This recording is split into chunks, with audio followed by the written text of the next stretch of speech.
আইরান তোর পাপা আজকে কি রান্নার কইল রে? ওই যে ছোট বাইলা গুলি আনছে না, ওগুলি রান্ধব। আজকে বাইলা মাছ রানতে কইছি? ছোট ছোট মাছ। ওকে, আচ্ছা ঠিক আছে।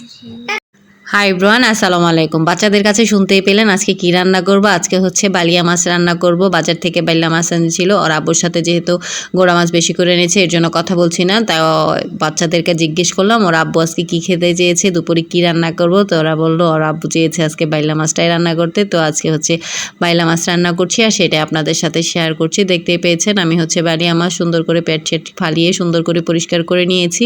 আর এখানে পেঁয়াজ কুচি, কাঁচামরিচ কুচি, একটু আদা বাটা, লবণ আর হলুদের গুঁড়া, মরিচের গুঁড়া দিয়ে আমি ভালো করে বালিয়া মাছটাকে মাখিয়ে নেব। আর সেজন্য হচ্ছে আমি পেঁয়াজ কুচি আর কাঁচামরিচ যে মশলা ছিল সেগুলো হচ্ছে ভালো করে একটু চটকে নেব। এটা যত চটকানো হবে মাছটা তত বেশি মজা হবে। তো আমি এগুলো যখন দেখতে পাচ্ছেন একদম সুন্দর করে মাখিয়ে নিয়েছি। এরপর হচ্ছে বাইলা মাছটাতে সুন্দর করে মাখিয়ে নেব। আর এইভাবেই আমি বেশিরভাগ সময় হচ্ছে বালিয়া মাছটা রান্না করি। কে কীভাবে রান্না করেন জানি না, তবে আমি যখন একদম টাটকা মাছ থাকে তখন এইভাবেই রান্না করার চেষ্টা করি।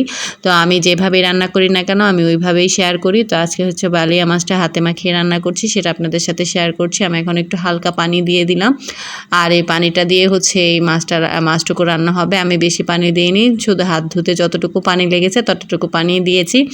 এখন আমি গ্যাসটা অন করে দেবো, এমন রান্নাটা হয়ে যাওয়া পর্যন্ত আপনাদের সাথে শেয়ার করতে থাকবো।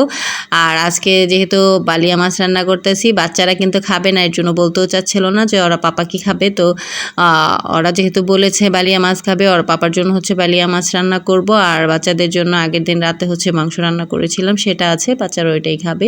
তো আমি একটু ঝাঁকিয়ে ঝাঁকিয়ে রান্না করছি, বেশি নাড়াচাড়া করব না, তাহলে হচ্ছে মাছটা ভেঙে যায়। তো চেষ্টা করবেন ছোট ছোট মাছ যেদিন রান্না করবেন একটু ঝাঁকিয়ে ঝাঁকিয়ে।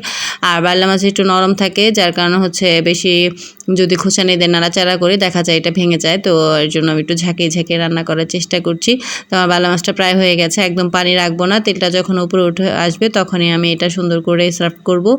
আর দেখতে পাচ্ছেন আমার মাছটা হয়ে গেছে। আমি একটু বেশি কাঁচামরিচ দিয়েছি, আমার কালারফুল জিনিস কেনার জন্য একটু বেশি ভালো লাগে, আর কাঁচামরিচের ঝালটা আমার প্রচুর পরিমাণ ভালো লাগে। আর গোড়া মাছে আমি একটু কাঁচামরিচটা বেশি দিই, আমি হচ্ছে শুকনা মরিচটা একটু কম দিই মশলাটা, আর যেটা হচ্ছে কাঁচামরিচ সেটা আমি একটু বেশি দিয়ে রান্না করি। তো আমার রান্নাটা যেহেতু কমপ্লিট, আমি একটা বাটিতে বেড়ে নিচ্ছি।